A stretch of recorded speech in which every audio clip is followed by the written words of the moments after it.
Hello everyone, welcome back to my mini blog. তো আগের mini ব্লগে তোমরা দেখেছো যে আমি বাজার থেকে সবজি নিয়ে এসেছি। আর তারপরে এই যে এখন ফ্রিজটা ভালো করে মুছে আর সবজিগুলো সব গুছিয়ে এক এক করে রেখে নেবো। অ্যাকচুয়ালি কী বলো তো, এই মিনি ব্লগটা আমার বেশ অনেকটা বড় হয়ে গেছিলো, তার জন্য 3টে পার্টে ভাগ করে তোমাদের সাথে শেয়ার করলাম।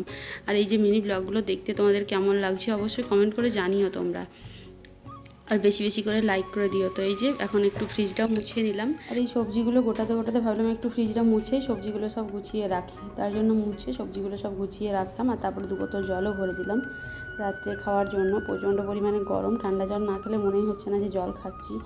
আর এদিকে ড্রেস চেঞ্জ করে চলে এসেছি রান্নাবান্না করতে রাতের জন্য।